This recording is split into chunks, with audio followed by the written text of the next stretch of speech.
Ya nuestro ponente está listo para iniciar también la videoconferencia sobre un tema que nos apasiona a todos los abogados, que nos debe apasionar a todos los abogados, que debemos estudiar todos los abogados. Y eso Arsenio nos lo va a explicar por qué razón los abogados tenemos que estar involucrados con este tema y con la lógica que explica este tema, la lógica matemática y la matemática. Ya Arsenio, como experto en este tema, nos va a explicar. Adelante, Vicente. Muy buenos días, tengan todos en nombre de la Universidad Fermín Toro y del Campus Virtual de Música y Tecnologías Emergentes. Les damos la más cordial bienvenida a esta continuidad de nuestras videoconferencias denominadas Grandes Debates del Derecho. El día de hoy, en nuestro viernes académico número 116, nos complace dar la bienvenida a el doctor Arsenio Pérez, quien es experto en inteligencia artificial aplicada al proceso judicial, y nos presenta su interesante y disruptivo tema, denominado el algoritmo de la justicia. Y ha establecido algo bien interesante, y es el hecho de que es la matemática que todo abogado debe saber, incluso aunque no querramos, por cuanto le tenemos un poquito de fobia a los números. Doctor, siéntase en casa y la plataforma es completamente suya. Muy buenos días a todos. Me dice Jairo, si me escuchan correctamente. Eso. Estamos escuchando perfectamente. Se escucha muy bien. Perfecto. Bueno, bienvenidos y buenos días a todos. Veo que tengo muchos amigos acá, que lo estoy mirando en el chat y veo buenas conexiones. Bueno, saludos a todos ellos. Voy a hacer una pequeña aclaratoria. Voy a hacer una presentación que tiene que ver cómo impacta la inteligencia artificial al derecho. Y en la sesión de preguntas interactuaremos con una inteligencia artificial de derecho laboral y luego podemos entrar en el tema de los algoritmos matemáticos. Porque si entramos en los algoritmos matemáticos se nos va a ir el tiempo porque son extremadamente complejos que hasta los mismos matemáticos no entienden cómo la cosa funciona. Entonces permítanme, voy a presentar. Voy a irme a toda la pantalla, sí. Go to browse. No sé si puedo compartir aquí. Están viendo muchas pantallas abiertas, pero me interesa esta que tienen aquí.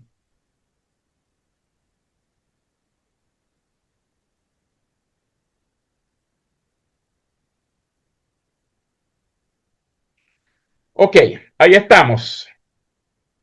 Correcto. Si yo hago una pregunta, Jairo, por favor me dices si me están escuchando correctamente. Perfecto, Arsenio. Te estamos escuchando y viendo perfectamente. Perfecto. Entonces vamos a hablar un poco acá sobre el tema de lo que es, yo denominé abogacía inteligente del derecho tradicional al derecho aumentado y cómo la IA está reescribiendo las reglas del juego jurídico. Estamos hablando acá que más allá de las matemáticas, de las profundas matemáticas que están detrás de los algoritmos, tenemos que ver una capa arriba que es, digamos, cómo comprender esta evolución tecnológica y cómo estas herramientas de inteligencia artificial están repotenciando el trabajo del derecho. Entonces, más allá de que estemos en una herramienta o que existen herramientas de inteligencia artificial o entes de inteligencia artificial, sino que hay un nuevo árbitro que está dibujando el campo de cómo reescribimos los reglamentos y nos está cambiando el juego en el derecho y en muchas profesiones. Entonces vivimos en esta, esta transformación que cambia completamente el panorama profesional del derecho y está creando una revolución que no tiene precedente en el campo legal. Básicamente, la inteligencia artificial está redefiniendo el rol de los profesionales del derecho, pero tenemos que tener muy en cuenta qué cosas le podemos delegar a la inteligencia artificial y qué cosas debemos seguir haciendo como humanos. Tenemos un concepto del human in the loop, es decir, el hombre va a estar dentro del ciclo y va a crear coagencia con la inteligencia artificial. Lo que ustedes están mirando en pantalla ahora es un estudio que se hizo hace 3 años. Y desde 3 años para acá, la inteligencia artificial ha crecido exponencialmente y ha adquirido unas capacidades de razonamiento y pensamiento que la hacen aún más poderosa. Pero sin embargo, ya en el año 2023, un estudio hecho por Vertecol GPT mostró que colocó 20 abogados y una inteligencia artificial. Los resultados es que la inteligencia artificial tuvo una precisión, un nivel de precisión del 94% versus un 85% de los 20 abogados que estaban probando. Es decir, que la comparativa, es decir, la eficiencia de la inteligencia artificial con datos duros nos están indicando, en este caso, que en la revisión legal de unos contratos, la inteligencia artificial lo hizo 100 veces más rápido, un 20% mejor que los 20 abogados y un 99,97% de eficiencia o más barato. Esto es fuente de la Universidad de Cornell. Es decir, la inteligencia artificial revisó 5 contratos y le tomó 26 segundos, mientras que a los 20 abogados que estaban ahí les tomó 92 minutos. ¿Qué estamos mirando? ¿Qué nos dicen estas cifras duras? Pues nos está indicando pues, que la inteligencia artificial está redefiniendo el juego del derecho. Y ahí es donde debemos saber cómo nosotros debemos mirar el tema. Ahora bien, para poder entender lo que viene, vamos a rápidamente explicarle de qué se trata la inteligencia artificial generativa y cuáles son esos fundamentos de los juristas para entender qué es lo que está pasando detrás.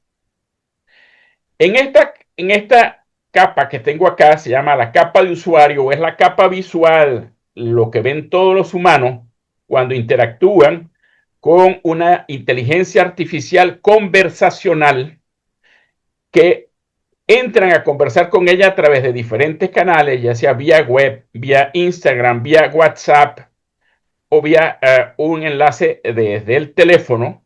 Lo que se van a encontrar es que tienen detrás lo que nosotros denominamos un back-end. En el fondo tenemos una inmensa red neuronal que ha sido entrenado con todo el conocimiento existente en Internet, incluyendo todo el dominio legal, y este inmenso corpus de conocimientos es representado en esta red neuronal, que es, digamos, un gemelo digital de lo que es un cerebro humano, pero con muchísimas más capacidades.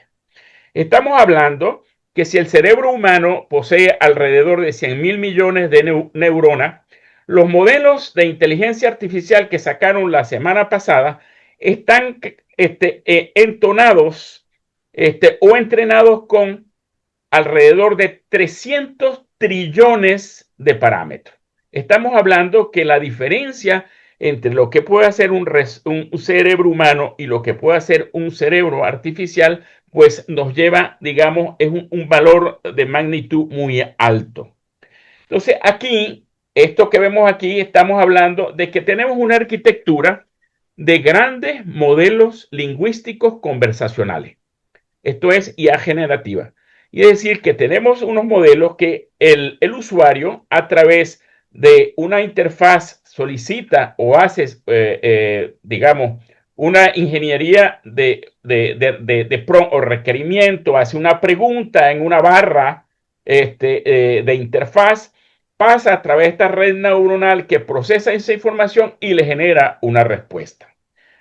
Ahora bien, miren esta cifra es a la semana pasada. este es un benchmark. El benchmark GPQA lo que está midiendo es la capacidad de inteligencia de la inteligencia artificial a nivel doctoral. Y este test se utiliza para mirar cómo se comportan las diferentes inteligencias artificiales que tenemos a nuestra disposición en nuestra máquina, en nuestros grandes modelos lingüísticos. Esto lo que está midiendo es un test donde hay 198 preguntas muy difíciles, se la pasan a la inteligencia artificial y estas están logrando, un humano, doctor con doctorado, puede acertar un 65% de precisión. Y una persona con conocimiento avanzado solo apenas llega a contestar un 34%. Sin embargo, estas IA que tienen a ustedes acá dibujadas en colores, cada una de ellas, vean, están por el orden de los 94, 93, 93, 93, 92, 92. Todas están, la gran mayoría, por encima del 90% de precisión. Ya sea ChatGPT en diferentes modelos, Gemini de Google, GPT-5, Kimi, Grok, Minimax, Claude. Vean que todas estas, hay 540 modelos de inteligencia artificial que están a disposición de utilizar con una capacidad de inteligencia que superan los niveles doctorales. Esto es simplemente para decirle dónde estamos. Estamos, pues, digamos, en el vértice donde los modelos conversacionales de inteligencia artificial entrenados en diversos dominios de conocimiento están muy cerca de superar la inteligencia humana. Ahora bien, cuando hablamos esta frase que dice abogado obsoleto, simplemente la coloqué acá porque no es un juego de palabras, es una manera de hacerle entender que todo profesional de derecho debe hacerse con urgencia y con honestidad, en el sentido que, ¿qué queda para el derecho cuando tenemos una tecnología que escribe con muchísima precisión, argumenta con mucha coherencia, predice resultados basados en datos y analiza casos a una velocidad sobrehumana? Eso significa que el rol del abogado, por supuesto, tiene que, digamos, migrar, cambiar. ¿Qué hace la inteligencia artificial en estos días mejor que nosotros? Buscar jurisprudencia de manera instantánea, hacer redacción de los contratos, hacer síntesis de demanda, hacer predicción de fallo, hacer revisión documental masiva.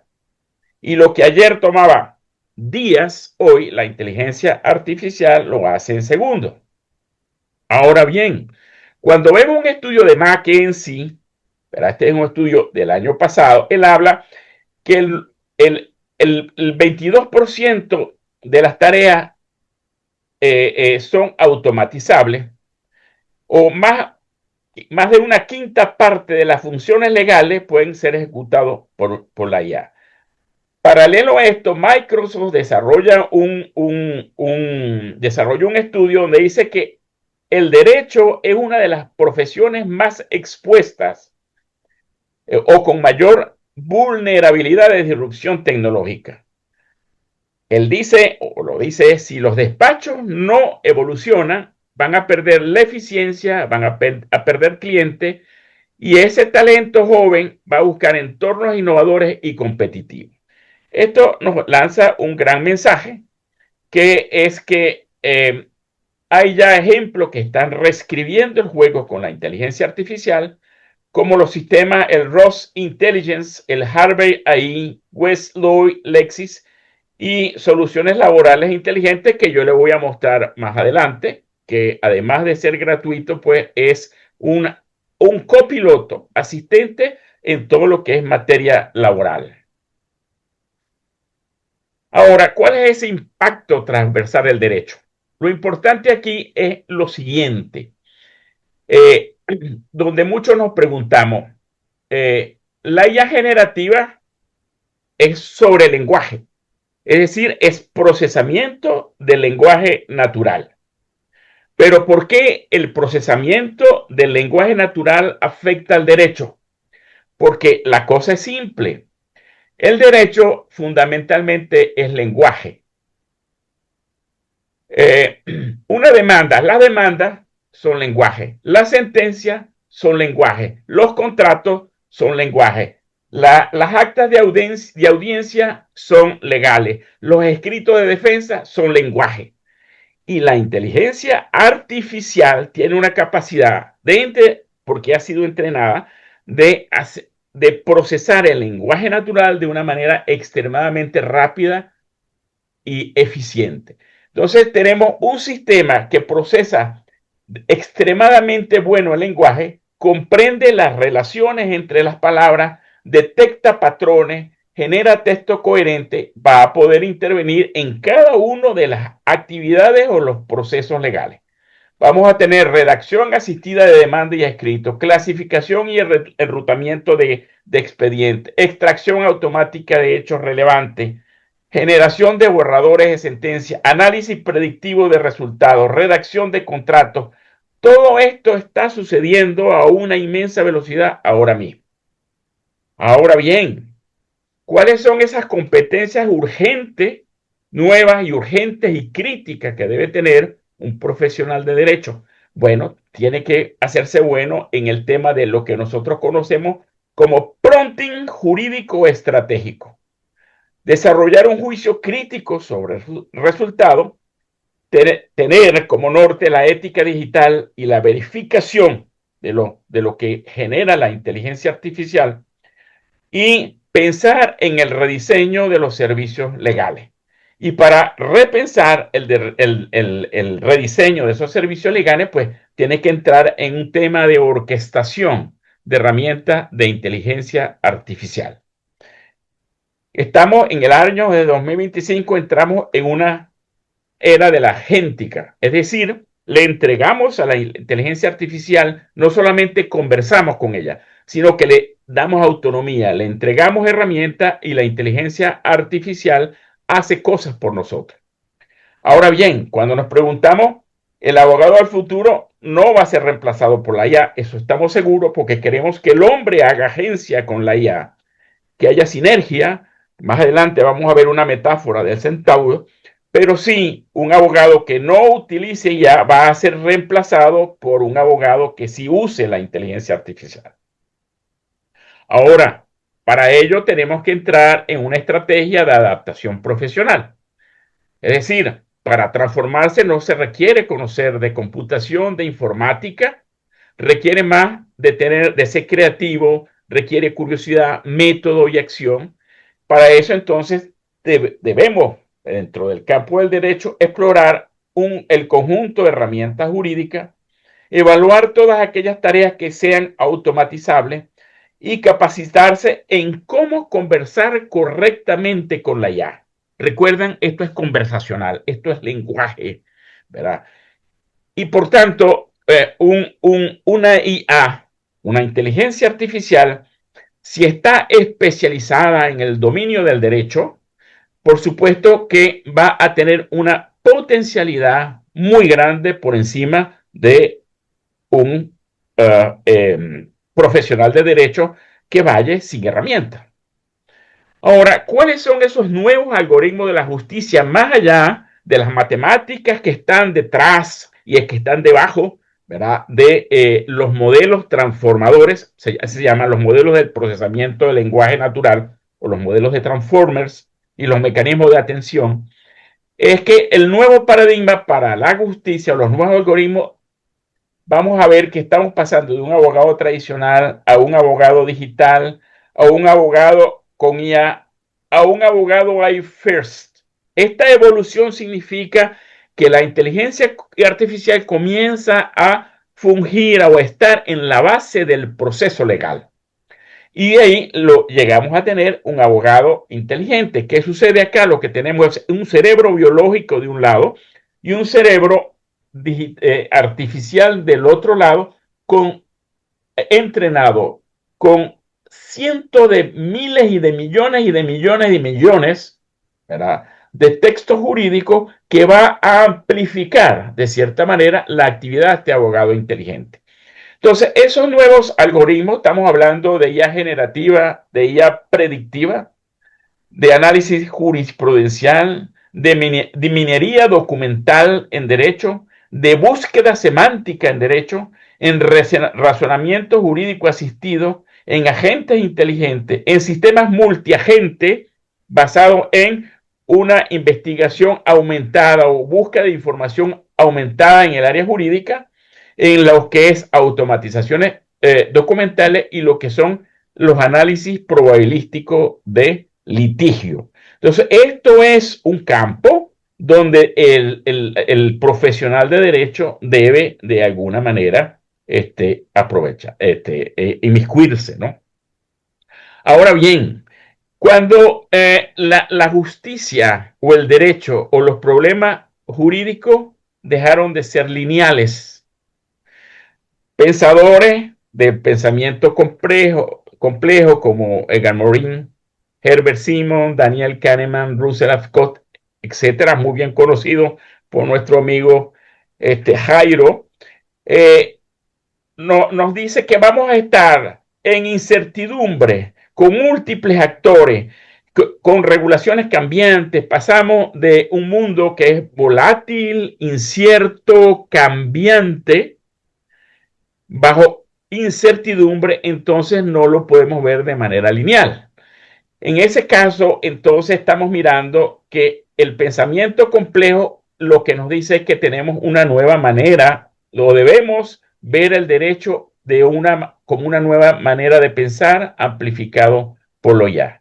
Entonces, la justicia, cuando hablamos de la justicia en la era de la inteligencia artificial, estamos hablando de marcos normativos de la inteligencia artificial en el uso, sobre todo en el campo jurídico. En todos los usos hay unos marcos regulatorios. No hay marcos regulatorios en Venezuela, pero sí tenemos unos marcos regulatorios muy fuertes en Europa y el uso de la inteligencia artificial en el derecho está, digamos, como de alta en el IA Act, que es el documento que regula la inteligencia artificial en Europa, como de mucha complejidad y de mucho riesgo. Pero estos marcos normativos nos lleva a pensar en una sociedad con derechos humanos que esté basado en la ética y los valores y que esté basado en la gobernanza y regulación. Esta inclinación de la balanza es lo correcto en la parte legal. Sin embargo, tenemos un pensamiento complejo del lado derecho, donde tenemos la inteligencia artificial, tenemos grandes cantidades de datos masivos y unos algoritmos extremadamente potentes. Tenemos innovación tecnológica todos los días y se está generando todo el tema de la privacidad y la seguridad. Entonces, acá, para que una decisión sea correctamente justa desde el punto de vista, como ustedes, especialistas del derecho, pues tiene que abrir el derecho. Va junto al derecho la tecnología, junto a la tecnología debe ir la ética y también esa visión sistémica del pensamiento complejo. Es decir, tenemos que tener ese enfoque holístico de poder comprender la totalidad, valga la redundancia del holístico, para poder decidir de una manera más acertada. Ahora, cuando hablamos de abogacía inteligente o abogado centauro, estamos hablando de un modelo híbrido donde el profesional de derecho haga agencia con la inteligencia artificial. Porque en esta lectura o esta expresión que tienen ustedes aquí que dice durante siglos, el derecho organizó la sociedad mediante normas, hoy también debe aprender a dialogar con algoritmos. El desafío no es decidir entre derecho o inteligencia artificial. El desafío es formar juristas capaces de gobernar inteligentemente ambos mundos. Por eso esta figura del centauro.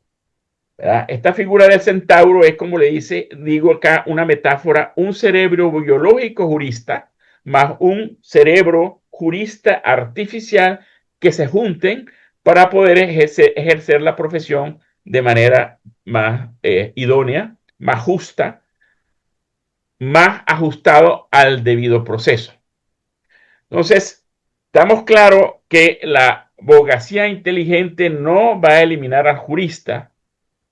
Ahora, para los que estamos aquí, para todos los espectadores pero para todos los que están en el área de derecho, sale la pregunta, ¿vamos a seguir como profesionales del derecho siendo espectadores o vamos a ser protagonistas del nuevo derecho asistido por inteligencia artificial? Entonces, acá lo que el mandato es, necesitamos liderar esa transformación. Entonces, yo le voy a pedir acá, si quieren, toman ese QR que está ahí, ¿verdad? Ese QR se llama Soluciones Laborales Inteligentes. Este es un sistema de IA desarrollado por Universitas. En conjunto con nosotros, pues tómenle foto a esa lámina y con sus teléfonos escanean ese QR y podemos entrar a hacer, digamos, un desafío, por ejemplo, a un asistente de inteligencia artificial y con eso abrimos, digamos, el campo a las preguntas y respuestas. Si yo me salgo de aquí, ¿verdad? Voy a entrar a compartir, pero en este caso vamos a compartir están viendo ahora mi pantalla. Aquí estoy en el SLI. El SLI es un asistente de inteligencia artificial basado en los modelos de OpenAI, es decir, basado en los modelos GPT, ¿verdad? El nombre ChatGPT le suena porque es un nombre comercial que engloba a un conjunto de modelos desarrollados por la empresa OpenAI.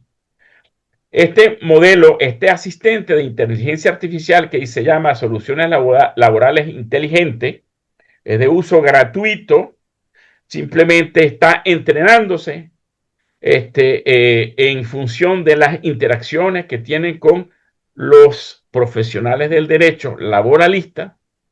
Y yo le acabo de hacer esta pregunta que está aquí, ¿verdad? Cuando dos derechos fundamentales se sienten confrontados en un determinado momento, yo voy a hacer un nuevo chat. ¿Ok? Aquí estoy en blanco, ¿verdad? Simplemente acá le podemos hablar, yo no sé si tengo compartiendo el audio, pero no lo voy a hacer. Aquí le hablamos a la inteligencia artificial en vez de escribirle. Voy a hacerlo en texto. Aquí ustedes pueden seleccionar el modelo, pueden subir archivos, pueden subir expedientes, pueden subir contratos, pueden subir cualquier tipo de documentación que ustedes quieran. Acá simplemente le voy a preguntar qué respondería a una inteligencia artificial o qué responderían ustedes como especialistas en derecho si le hacen esta pregunta. Cuando dos derechos fundamentales se sienten confrontados en determinado, déjeme corregir aquí, en determinado momento y se acude ante un juez, ¿cómo hace para resolver la situación? ¿Cómo harían ustedes como jueces a esta pregunta?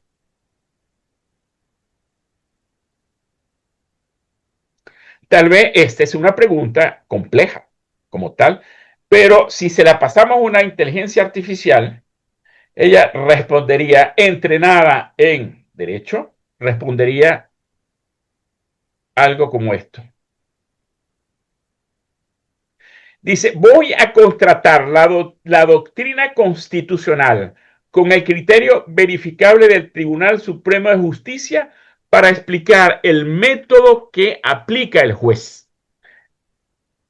Recuerda, ya estas inteligencias artificiales entran, no solamente son conversacionales, sino que entran en modo razonamiento.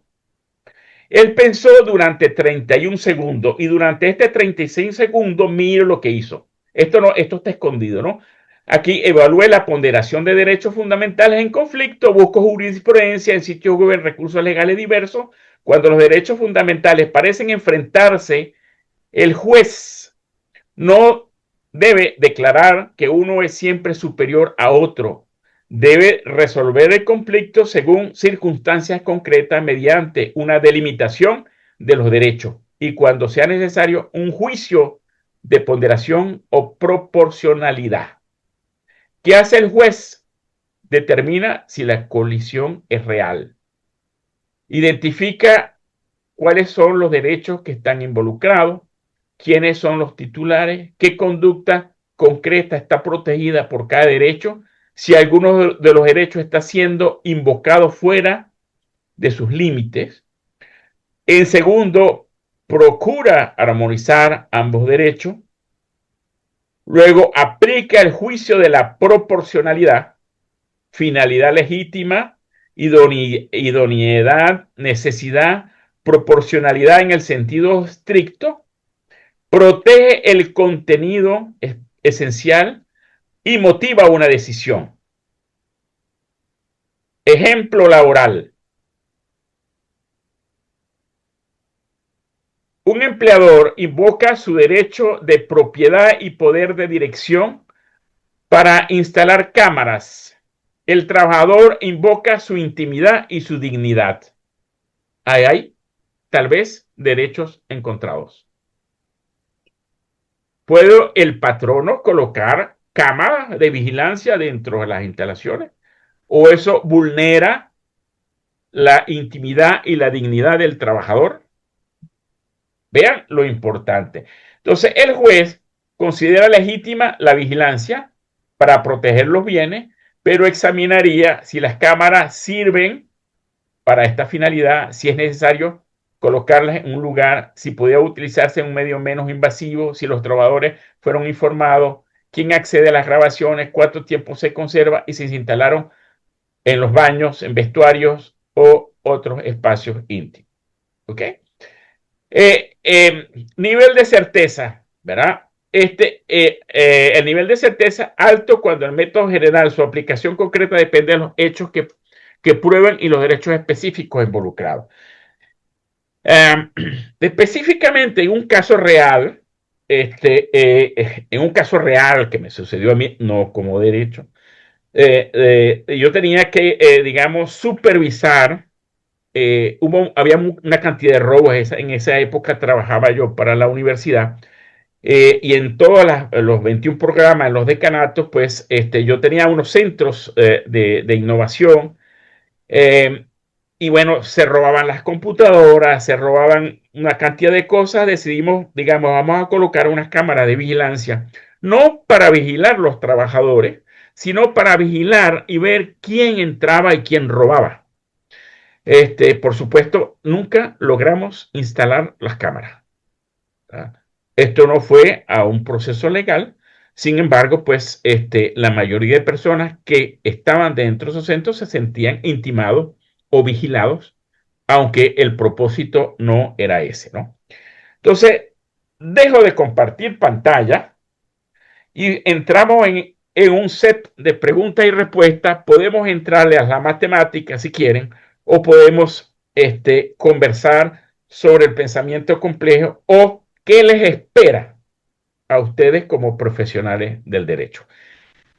Le digo, no sé si lograron tomarle la cámara, la foto al asistente, a la SLI, a las soluciones laborales inteligentes, porque es chévere, es bien, ¿verdad? Responde muy bien, está bien entrenado, tiene las constituciones, tiene todos los expedientes del Tribunal Supremo de Justicia, tiene jurisprudencia, tiene todo aquello que puede alimentar un asistente de inteligencia artificial. Ojo, hay una gran diferencia en usar un chat GPT, usar un Gemini, un Claude, un Kimi o un DeepSeek de manera general. Esas inteligencias artificiales fueron construyendo con un dominio de conocimiento muy general.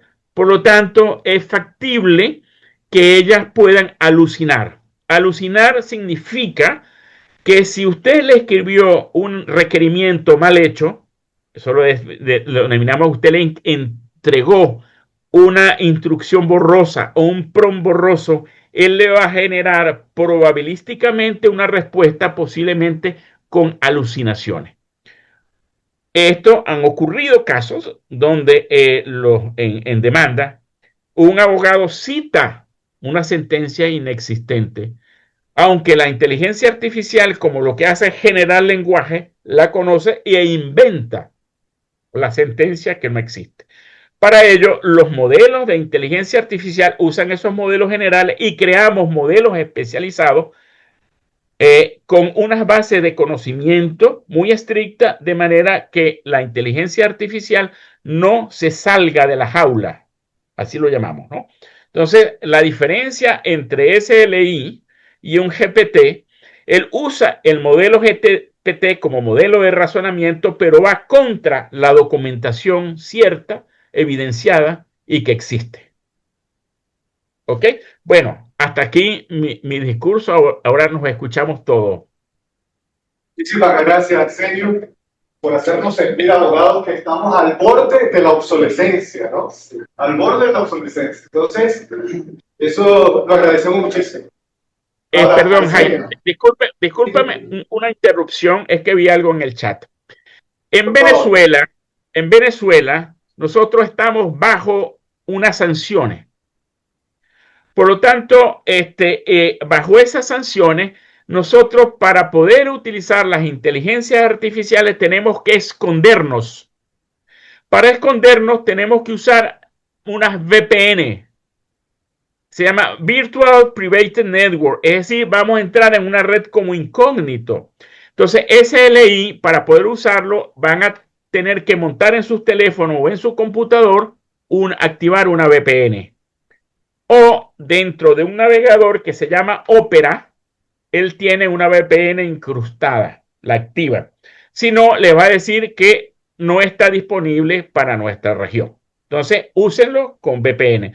La única modelo de conversacionales que podemos usar en Venezuela sin usar VPN son los modelos de Google.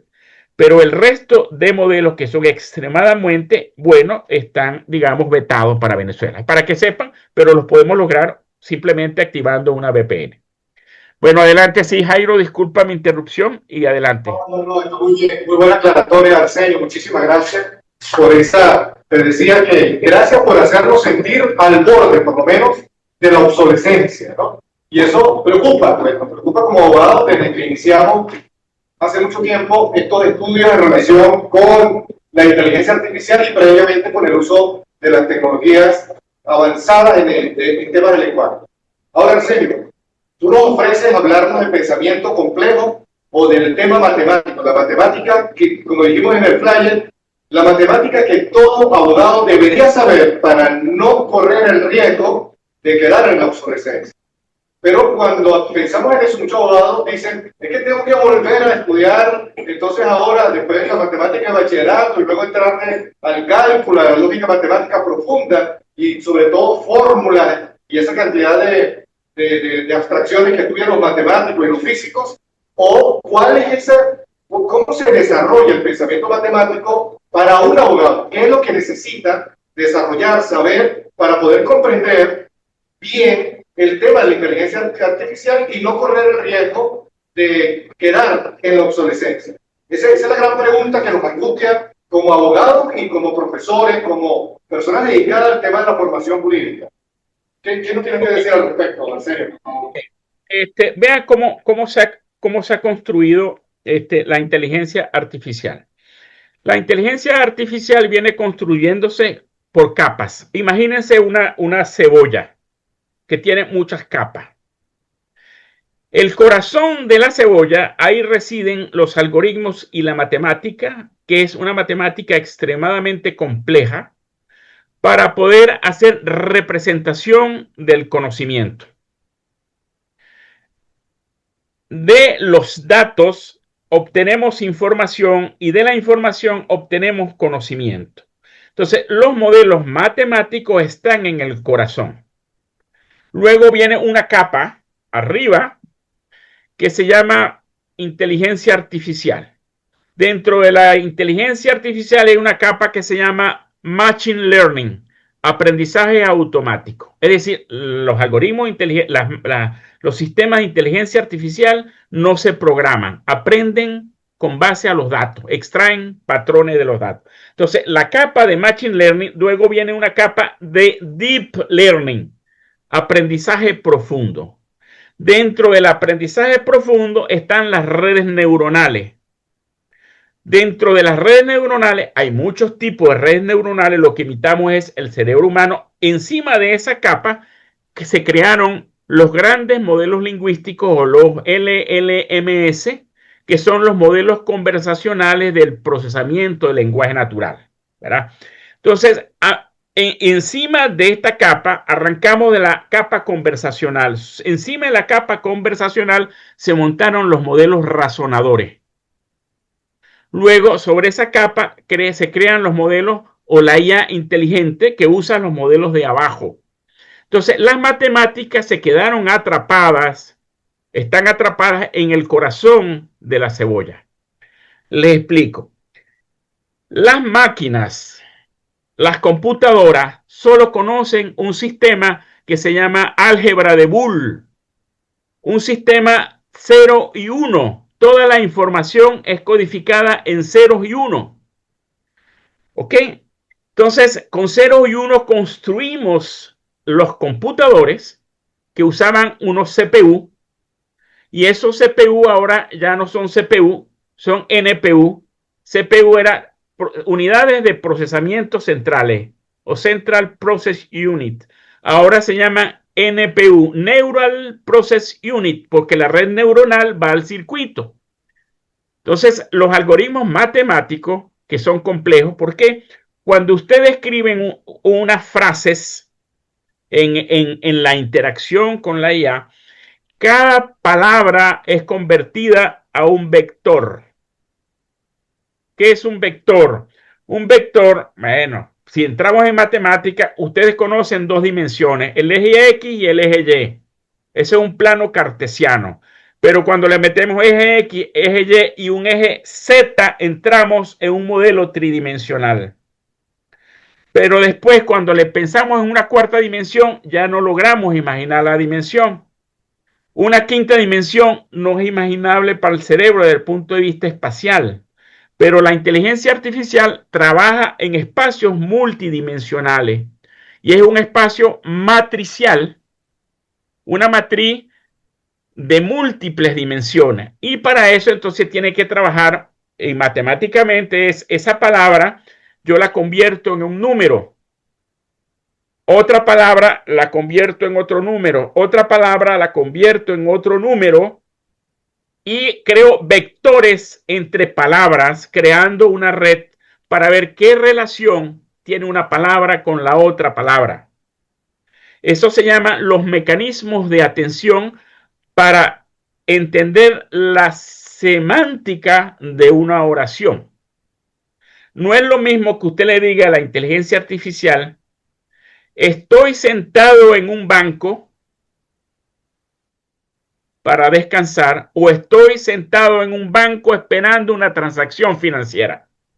Vean que la inteligencia artificial tiene la capacidad de detectar la semántica dependiendo del contexto. Entonces, dos cosas hay aquí. Una es la ingeniería de prompt, cómo le preguntamos a la inteligencia artificial, que esa es la lógica matemática que deberían aprender. Ingeniería de prompting para derecho. Y la ingeniería del contexto para que la inteligencia artificial pueda entender exactamente lo que le están solicitando como requerimiento en la entrada y pueda generar un resultado con base a lo que se le preguntó en la entrada. Entonces, digamos, vamos a empezar cuando hablamos de algoritmo y matemática, entonces, lógica matemática. Pero esa lógica matemática viene también en la capa de la cebolla, en una capa más arriba.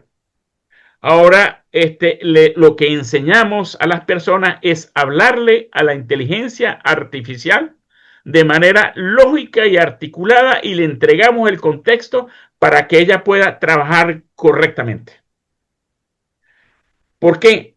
Porque cuando hay un mecanismo, para no entrar en detalle, que se llama un mecanismo de embedding, que es convertir las palabras en números, los números en bits 0 y 1, y colocarlo en la representación del conocimiento de manera espacial en unos espacios multidimensionales. Entonces, eso se llaman matrices multidimensionales. Y hay mucha multiplicación de matrices multidimensionales. Por eso es que hay un cálculo matemático en paralelo. Y ese cálculo matemático en paralelo consume muchísima capacidad de cómputo en los data centers o en los servidores donde corren los algoritmos de inteligencia artificial. Estamos hablando de procesamiento en paralelo. Para que tengan una idea, una tarjeta NVIDIA H100 con GPU para procesar en paralelo, que la usa en inteligencia artificial, vale $30,000. Un servidor para procesar inteligencia artificial en estos modelos que ustedes disponen gratis, ¿verdad? En sus máquinas, por lo menos deben haber 100,000 tarjetas GPU. Estamos hablando de unas órdenes de magnitud que un data center puede estar costando 300,000, 400,000 millones de dólares. El modelo GPT 2.5 que lanzaron en noviembre de 2022, que creó la revolución e impuso la marca comercial ChatGPT, ese modelo costó desarrollarlo 120 millones de dólares y duró 1 año y medio en entrenamiento. O sea, para que vean, hay unas cifras muy gordas que están detrás de esto, porque lo que se trata es de entregar capas de abstracción para que el humano trabaje en las capas de arriba. Los matemáticos trabajan en el corazón. Entonces, eso, cuando entendemos cómo funciona la IA, lo que tenemos entonces que desarrollar una lógica matemática de cómo preguntarle a la IA. Y esa lógica matemática se adquiere por ejercicio, por práctica, por hábito, ¿verdad? Más que aprender de vectores. Porque si yo pongo un punto en el espacio, un número, ese número lo conecto a otro número, eso es un vector. Y como tengo cientos de miles de vectores, esos vectores cuando los juntamos para un dominio de conocimiento los llamamos tensores. Eso es un lenguaje matemático.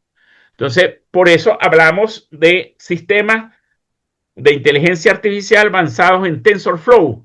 Ese es como un estándar. TensorFlow es, bueno, cuando entramos abajo, bajamos a las capas a mirar, y cuando entrenamos los modelos tenemos que bajar un poquito a las capas de abajo si es que tenemos que darle ¿cómo se llama? Un fine tuning, se llama una afinación, como un instrumento musical para que el modelo funcione correctamente, ¿no? Eso es digamos, una analogía.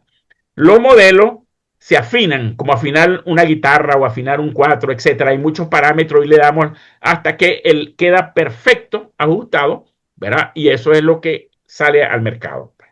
Entonces, no se preocupen por las matemáticas, preocúpense por el tema de lo que indicamos cuáles son esas habilidades y destrezas que tiene que adquirir un jurista para aquí está, perdón. Yo creo que les pasé una lámina, tal vez muy rápido, ¿verdad? Pero se las puedo volver a compartir como refrescamiento a donde deberíamos apuntarle el chare a esta.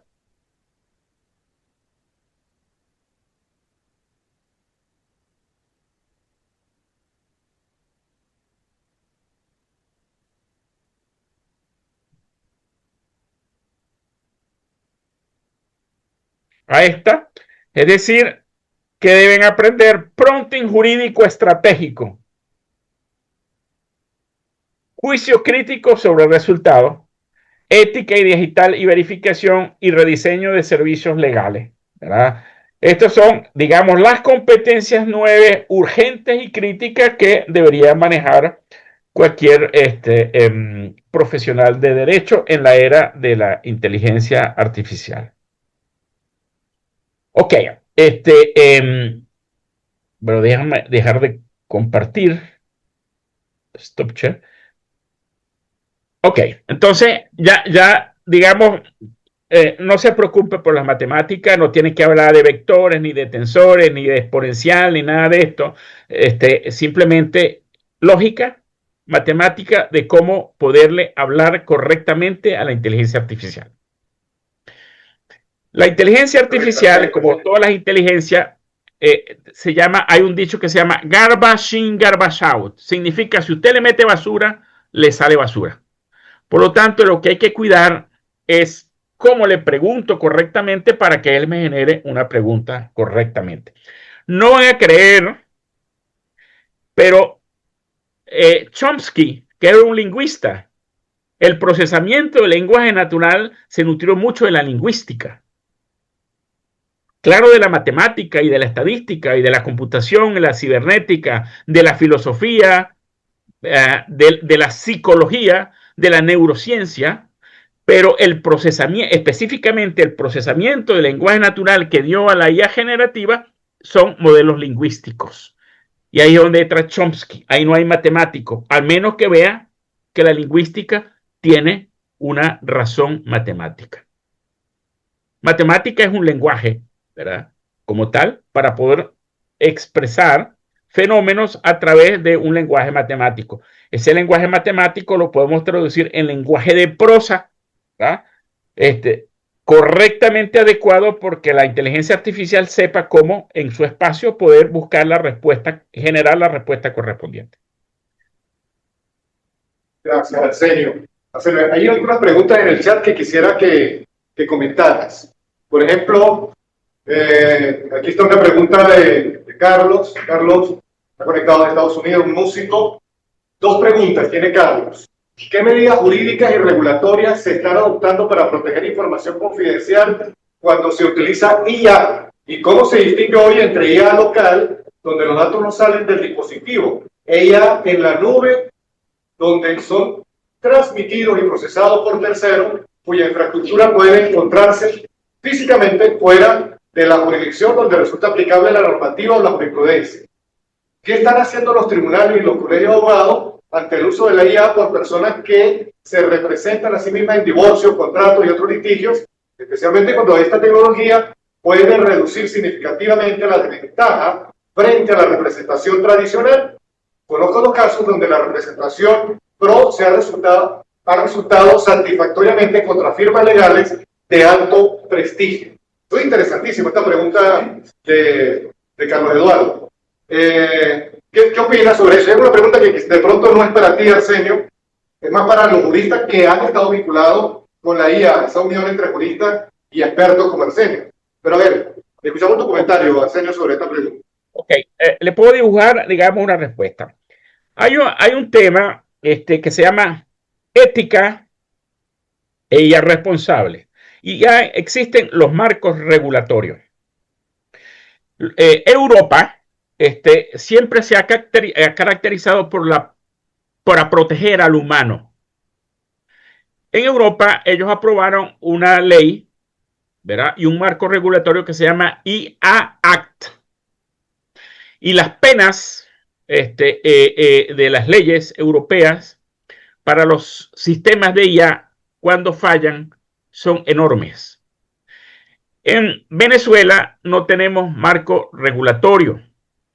En Chile y Colombia, México y Brasil se están escribiendo los marcos regulatorios. ¿Cómo vamos a regular el comportamiento de la inteligencia artificial?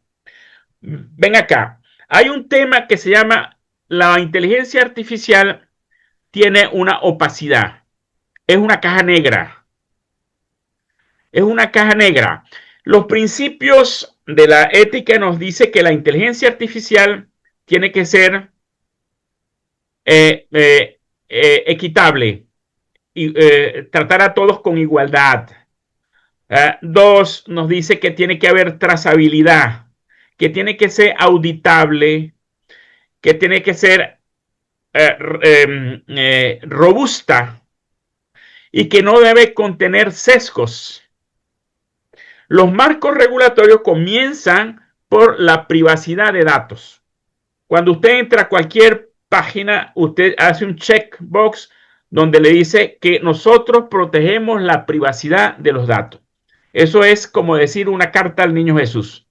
Es decir, ok, yo lo pongo ahí, pero no sabemos si eso se cumple. La información que viaja a través de la red se supone que va encriptada de punta a punta. Por eso se le piden a los modelos de inteligencia artificial que sean robustos, que sean, digamos, sean fuertes contra ataques de ciberseguridad. ¿Qué estoy protegiendo? Estoy protegiendo la información. Ahora bien, ¿cómo actúa una inteligencia artificial? Vean, imagínense este caso. Les voy a poner dos casos, ¿verdad? Bien que, ojo, los marcos regulatorios se están desarrollando, pero el tema acá es que como es caja negra, es una red neuronal que trabaje con 2 millones de conexiones neuronales, 2 trillones de conexiones neuronales. ¿Cómo le hago yo la trazabilidad para decirle a la IA, traza 300 millones de conexiones para que me indique cómo razonaste? Los mismos científicos, la misma no puede explicar, ¿verdad?, el fenómeno de trazabilidad. En Europa, ojo, cuando vean los enfrentamientos que han tenido con Donald Trump le dice a Europa, ustedes se lo pasan regulando, por eso ustedes están en el foso en el desarrollo de la inteligencia artificial. En cambio, Estados Unidos, Trump desreguló, Biden reguló, Trump desreguló. Digo, la regulación de la inteligencia artificial nos impide desarrollar modelos más robustos para poder competir contra China. Por lo tanto, le digo a los laboratorios, denle para adelante, no le pongan mucho cuidado a este tema de la ética y la responsabilidad. Lo que queremos es una inteligencia artificial extremadamente robusta. Entonces se pone el tema le incluimos en el entrenamiento de la inteligencia artificial los valores humanos. Le montamos a la inteligencia artificial los atributos de lo que es, ¿verdad?, ser honesto. Pero podemos tener un modelo de inteligencia artificial tan simple como es un modelo para ascenso. Vamos a suponer un modelo, perdón, vamos a hablar de un modelo de solicitud de crédito a un banco.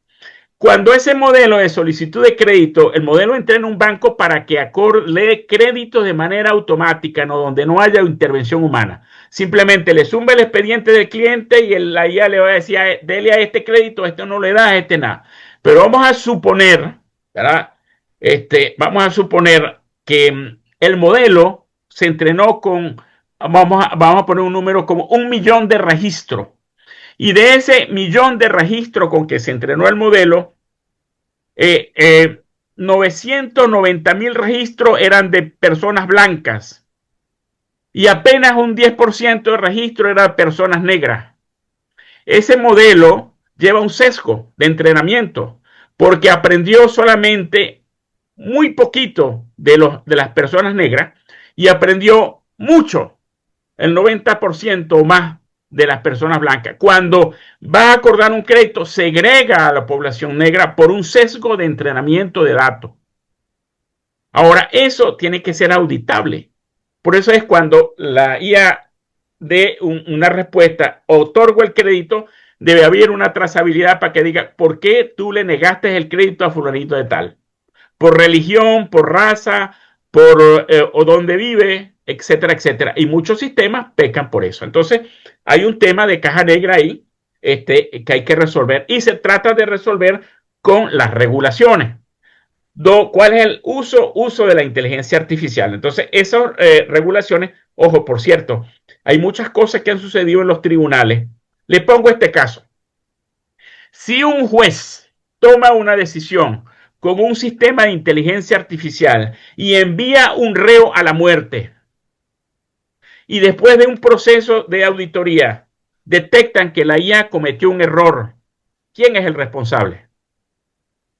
¿El Estado, el juez, la empresa que desarrolló la IA, los programadores, los científicos de datos o la empresa que es dueña de la IA? ¿Quién va presa? Ya el reo murió. ¿Quién resarce? Ese es el tema, ¿verdad? Entonces, cuando una IA, ¿verdad?, trabaja en los modelos, cuando entrenamos los modelos, hablamos de un coeficiente de accuracy, de confiabilidad, de un bojote de parámetros, y una IA puede ser 99, nunca es 100, es probabilística, puede ser un 99,99, un 99,95, pero deja un 0,05% de error. Y ese 5,05 de error, ¿verdad?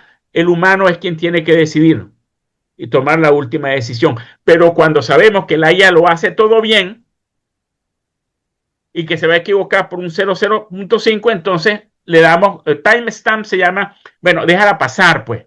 Déjala pasar porque como lo hace tan bien, creemos, no revisamos. Entonces, el tema de juicio crítico es que en el derecho siempre tienes que revisar. Y los modelos en derecho tienen que ser auditados. Y en eso la IA europea pues, es extremadamente fuerte porque el derecho como dominio lo toma en la capa de arriba. O sea, la IA es una cuerda. Está fuera de la IA todo lo que son sistemas militares. ¿Ok? Ahí me hago el ojo gordo. Pero lo que es derecho entra como un dominio de alto riesgo. Por lo tanto, las exigencias para que un modelo de inteligencia artificial lo usen, ¿verdad? Tiene que pasar unas auditorías muy fuertes. Claro está, depende del riesgo y del impacto. ¿Ok? Vean esto. Los despidos masivos, ojo, los despidos masivos que se han hecho en las empresas de 10,000 y a 20,000 y a 30,000, los despiden con un correo, ¿verdad? Mire, el señor trabajó hasta hoy. El despido, eso lo hizo una IA, ¿verdad? Porque estuvo mirando en sus dashboard que la IA puede hacer el trabajo de las personas, por lo tanto despide de 10,000 y de 20,000. ¿Ok? Ahora, si vamos a un juicio laboral, ¿qué pasa ahí? ¿Verdad? Simplemente no se hizo el debido proceso, pero la IA dice, mira, tienes que salir de esta gente. Y automáticamente les envía, todas estas empresas grandes andan y altas consultoras, ¿no? Para la respuesta es privacidad, la norma, el derecho, el reglamento de privacidad.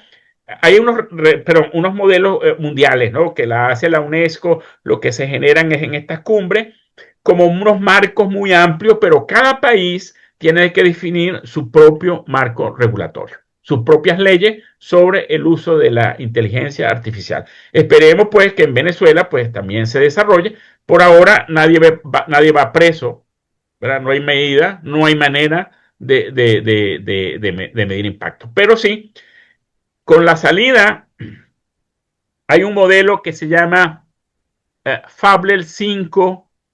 Ese es un modelo reciente que de una empresa se llama Anthropic, que Donald Trump lo mandó a parar. Salió y dijo, detengan eso, por favor, detengan ese modelo, y dictaminó, nadie, ninguna persona extranjera estando fuera de Estados Unidos o dentro de Estados Unidos podrá usar ese modelo. O sea, un dictamen presidencial, ¿verdad? Porque este es un modelo que se les escapó de la jaula, una red neuronal que ella misma buscó los mecanismos para salirse de la jaula con un nivel altísimo de inteligencia. Entonces lo pararon, lo sacaron, lo detuvieron, ¿verdad?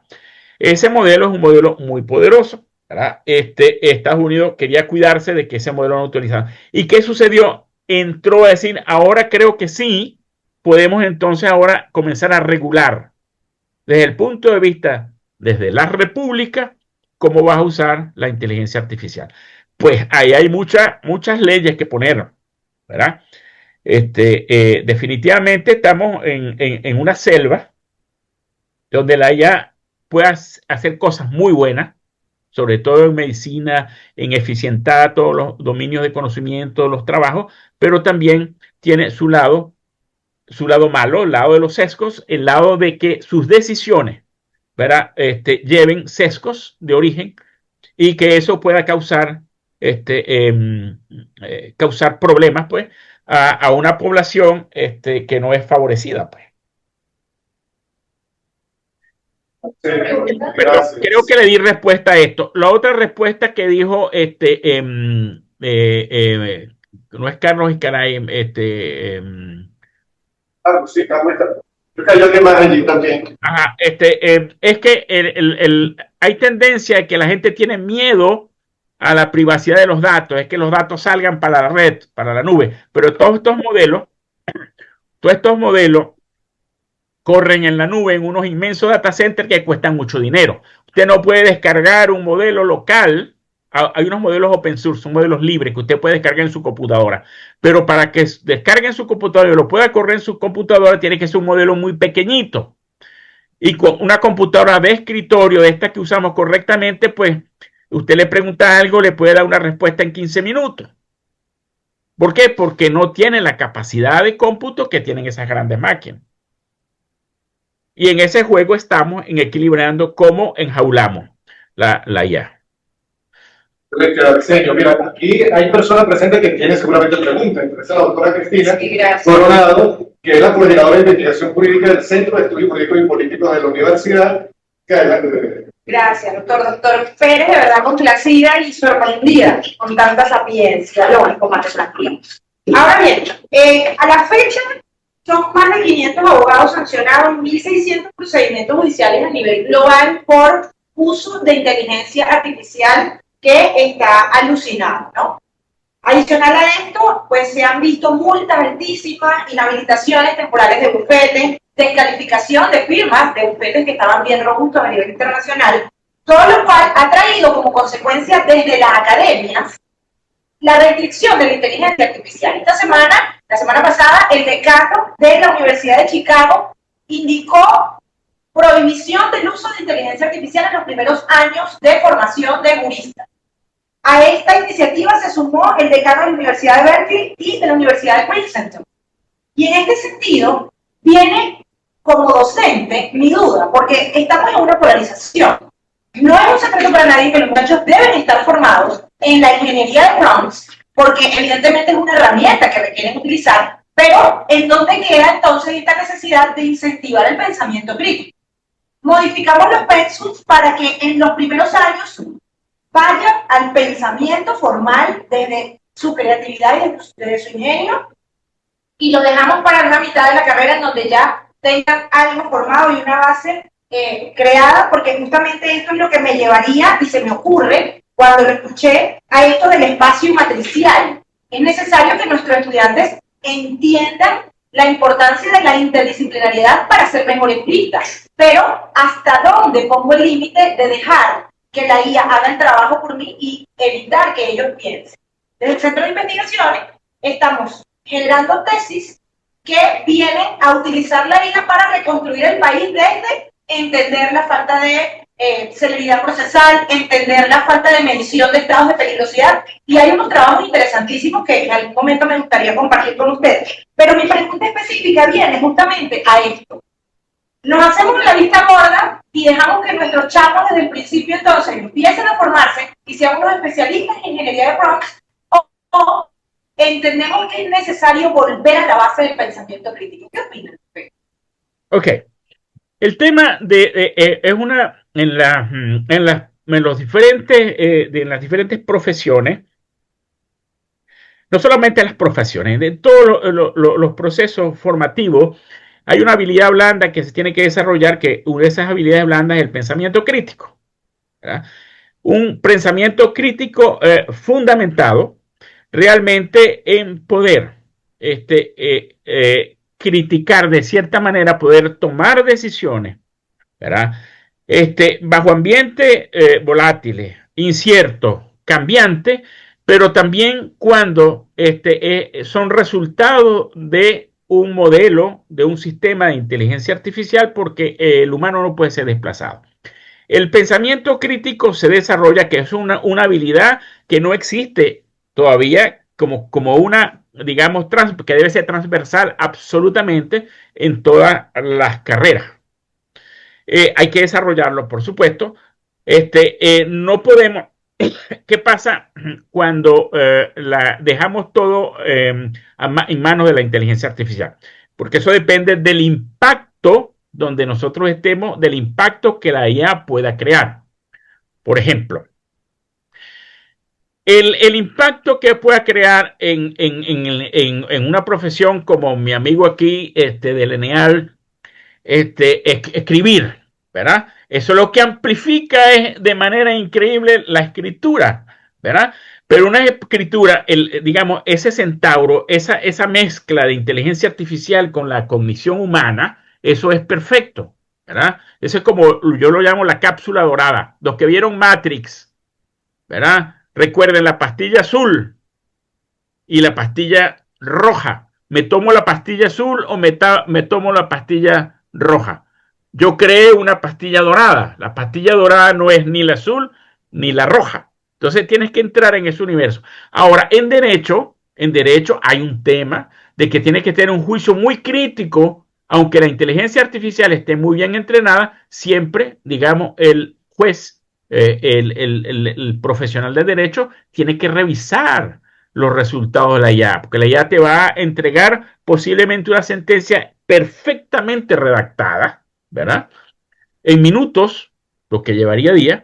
Sin embargo, tienes que revisarla y que, digamos, lleva la responsabilidad de la toma de decisiones humanas. Y para tomar esa decisión de manera responsable, tienes que haber desarrollado el juicio crítico, ¿verdad?, en la inteligencia artificial. Entonces, ahí, digamos, no podemos parar los desarrollos de la IA porque esto penetró y seguirá penetrando y los modelos se hacen cada vez más inteligentes y vamos a una parte agéntica. Tenemos que tener los mecanismos de control o las perillas para poder jugar cuando, ¿verdad?, nosotros delegamos funciones a la inteligencia artificial y cuando no delegamos a la inteligencia artificial. Si el impacto es muy pequeño y no afecta al humano, dejamos que pase. Ahora, vamos a un campo como la medicina. En imagenología, por ejemplo, una inteligencia artificial puede mirar miles, ¿verdad?, de imágenes en un minuto y detectar si hay un cáncer o no hay cáncer que el médico no puede ver al ojo. Pero el médico, aún así, que le diga a la inteligencia artificial, él tiene que ir a verificar o contra otra inteligencia artificial o con su juicio crítico de qué tratamiento va a acordar, pues. Entonces, la cuestión sí es delicada. Es de gran anuncio, pero tenemos que desarrollar juicio crítico. Por cierto, cuando lo tenga, yo se los hago llegar. Yo estoy desarrollando un agente de inteligencia artificial para el desarrollo del pensamiento crítico, ¿verdad?, para entrenarnos. Esto requiere entrenamiento, hábito todos los días, ¿verdad? Yo le tengo a mis propias IA el pensamiento del diablo. Hace 4 hipótesis, ¿verdad? Piensa con 6 sombreros, ¿no? Sombrero negro, verde, blanco, amarillo, etcétera, ¿verdad? De manera a que cuando me da una, simplemente ha pasado por el abogado del diablo, ha pasado por los 6 tipos de pensamiento para decir, ok, estoy de acuerdo contigo, entonces tomo lo que me dice como parte de lo que yo voy a generar. Pero eso se desarrolla por aprendizaje, por práctica, etcétera, ¿no? Nos maravillamos, por supuesto. Tú tienes una larga, bueno, trayectoria también como docente y lo has demostrado con esta charla, sumamente clara, sumamente pedagógica, pero ahora, ¿se ganaría algo con lo que decía la doctora Cristina? ¿Se ganaría algo prohibiendo durante la formación, durante algún tiempo de la formación del abogado, prohibiendo el uso de la inteligencia artificial? ¿Eso sería positivo en la formación? Creo que no, creo que no. La IA se convirtió en una nueva competencia, ¿tá? Es una nueva competencia que hay que desarrollar, pero hay que desarrollar esa competencia correctamente y con juicio crítico. Porque si tú le prohíbes en los primeros años de estudio el uso de la IA, bueno, el tema es que hay un tema del desarrollo del cerebro, ojo, y la inteligencia artificial, ¿verdad? Te estoy hablando de los niños, ¿verdad? Y del cuidado de los niños, ¿verdad? Porque el cerebro no ha madurado, ¿verdad? Y le faltan todavía adquirir patrones. Entonces, ¿qué pasa cuando los niños son expuestos a la inteligencia artificial? Pues la generación de dopamina, porque todo lo que se entrega, es decir, todos nosotros estamos, ¿cómo se dice? Dopados. Es decir, el uso de esto cada vez que usted le da un clic al teléfono, eso genera un pico de dopamina. La inteligencia artificial engaña al cerebro y ping, y ping, y ping, y se queda enganchado aquí, ¿verdad? Ese es un engaño al cerebro. Y seguramente usted, mira, usted vaya al baño y se lleva el celular, ¿verdad? Ese es un tema un mundo pues al que no podemos escapar, estamos metidos ahí, eso está generando dopamina. Cada vez que usted entra en un Instagram, una cosa, ve una noticia, un chisme, ¿verdad? Eso lo motiva, eso es un engaño al cerebro, está programado para eso. Entonces, a ciertos niños, el tema de la vigilancia, porque no ha madurado su cerebro, pero ya cuando tienes un cerebro adulto, lo que tienes es que ahora indicarle, mira, vas a usar la IA de manera responsable, de manera ética, con juicio crítico, y eso hay que desarrollarlo. ¿Verdad? Le enseñas de un lado la IA y le enseñas del lado juicio crítico. Yo tengo un amigo, colega, ¿verdad? Que es abogado. Yo le dije, ¿en qué año te enseñaron a ti ética? Me dijo, en el cuarto año, pero ya yo estaba echado a perder, pues. Entonces, ahí viene, ¿dónde vas a comenzar a enseñar? Pues comienza a enseñar correctamente la inteligencia artificial en las capas muy bajas, ¿verdad? Pero prohibirla, la puedes prohibir dentro, pero no la puedes, bueno, prohíbela para que te entregue tu trabajo, ¿verdad? Pero la ya humaniza. Es decir, con seguridad lo que cambia es el modelo educativo. Está cambiando completamente el paradigma de cómo educamos, está cambiando porque si tú le pides un ensayo, con seguridad ese ensayo es generado por la inteligencia artificial y aunque tenga algoritmos, sistemas, programas que van a detectar si eso fue construido con inteligencia artificial, también tenemos la inteligencia artificial que humaniza en el texto. Es más, a mi amigo Jiménez, verá, usted agarra todos sus libros, se lo mete a la inteligencia artificial. Ella aprende tu manera de escribir y la aprende también que tú le puedes decir, escríbame un libro sobre tal y ese va a llevar tu estampa y nadie va a detectar que no fue tu libro. ¿Verdad? Mientras más libros aprendan, aprendió. Recuerda, ahorita estamos clonando. No solamente clonamos voz y gestos, estamos clonando personas completas. ¿Verdad? El tema de la genética es, mira, metemos acá al doctor Jiménez, se lo metemos a una IA, la IA se lo chupa, ¿verdad? Pues y tenemos un clon. Y le pasamos mecanismo de antiplagio en los libros a ver si es que plagio no lo detecta indetectable, porque es él, pero es digital. Entonces sí es muy valioso, digamos, la pregunta y enseñar pensamiento crítico desde el inicio. No le puedes prohibir la IA porque siempre la va a usar. Siempre va a usar la IA. ¿Verdad? Y aquello que se prohíbe parece que les encantará más. Adelante. Entonces, aquí está el decano de la Facultad de Ciencias Políticas que quiere formular la pregunta. Después volvemos otra vez al chat, salvo que haya otra pregunta aquí del público. Aquí está nuestro profesor Alan. Adelante. Buenos días, doctor. Es un placer saludarte. Acércate más, porque para que te escuche bien. Desde ahí me está escuchando, doctor. ¿Me escucha? No, escucho con mucho ruido. Buenos días, doctor. ¿Cómo está? Un placer. Para nosotros, enorme orgullo tenerlo en la universidad. Definitivamente, la inteligencia artificial nos va a cambiar todo, o nos está cambiando todo. Yo también tuve la oportunidad de leer, porque la doctora Cristina nos hizo pasar, pero ya cuando somos abogados y aparte somos docentes universitarios, toda la vertiente siempre va en cómo enseñarle al alumno lo que hoy estamos aprendiendo. Y me llamó poderosamente la atención, lo discutí con otros miembros superiores de la universidad, la aceleración que hace la Universidad de Chicago. Sin embargo, la Universidad de Chicago también hace un aporte en relación a ello y es más o menos lo que usted está fragmentando hoy. Para poder llegar al uso adecuado de la inteligencia artificial desde el aula, tenemos que llevar pensamiento jurídico como base, tenemos que llevar escritura y argumentación y resolución del problema. Estos tres, sin duda alguna, forman lo que es el pensamiento crítico.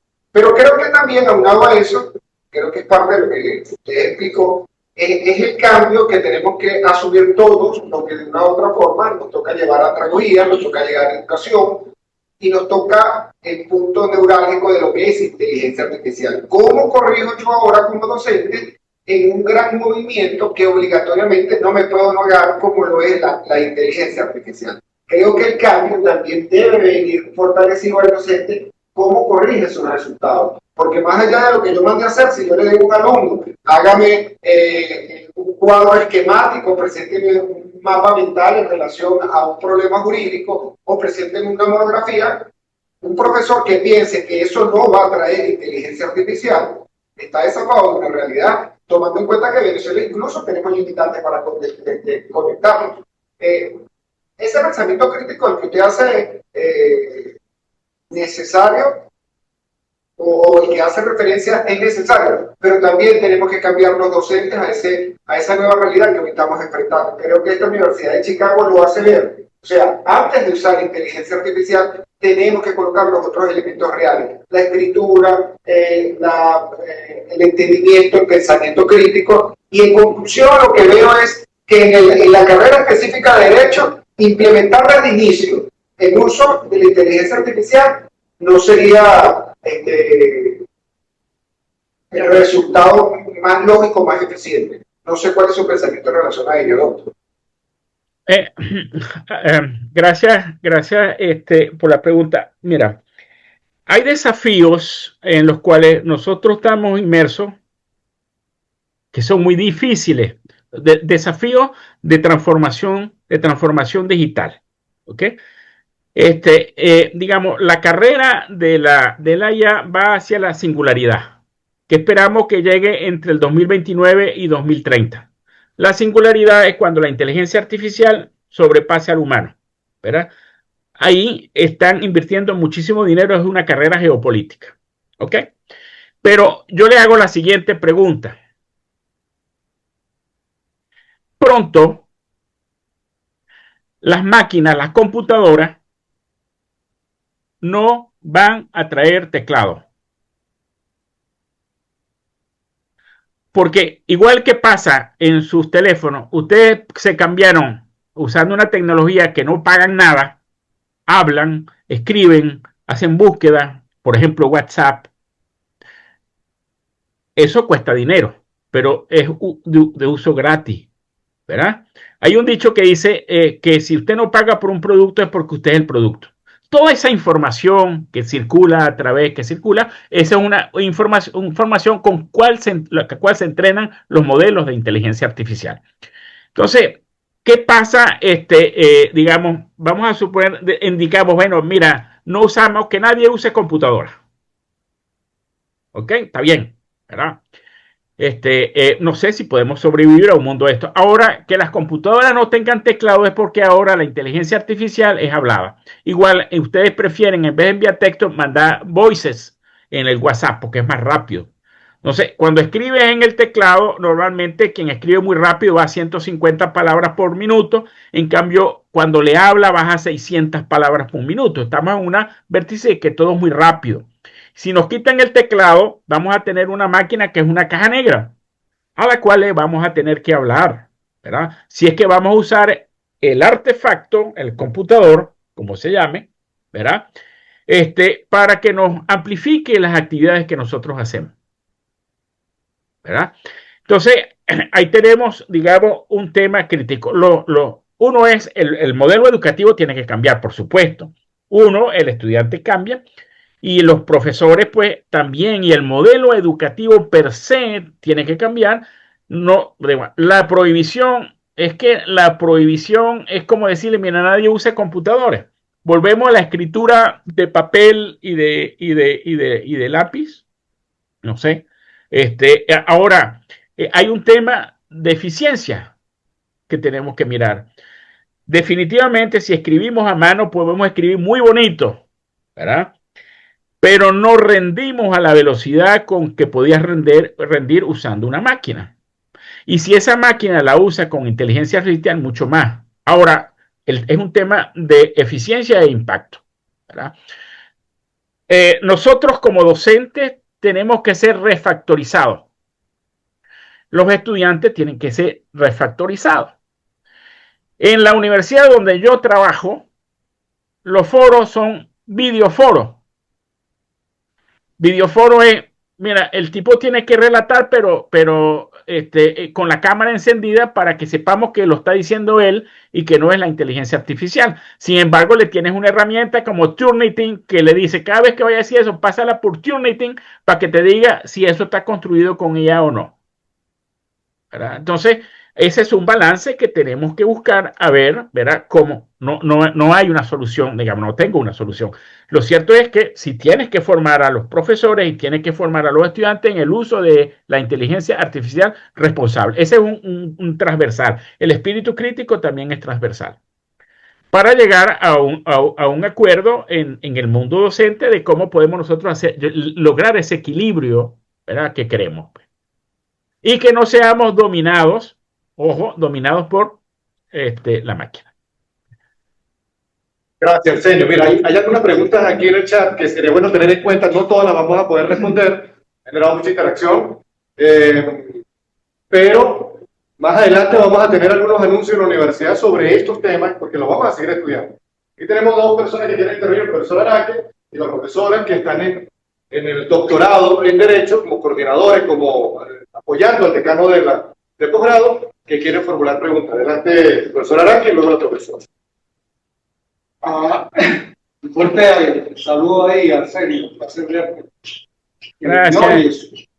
Sí, te escucho. Okay, mira, Arsenio, bueno, primero agradecerte en nombre del posgrado y de la Comisión de Investigación. En este momento estoy trabajando acá. Yo te voy a hacer una pregunta, creo que puede ser muy abierta, pero quiero que la sintetice. Sería el trabajo que tú has hecho en la parte de diseño curricular y en la UCLA y qué sé yo. Fíjate, actualmente la educación en Venezuela, obviamente está cambiando como está cambiando todo el mundo, ya tiene su normativa para la educación multimodal. ¿Okay? Ese es un reto muy grande, ¿no? Pero además de eso, la multimodalidad, pues viene esta tecnología emergente como es la inteligencia artificial.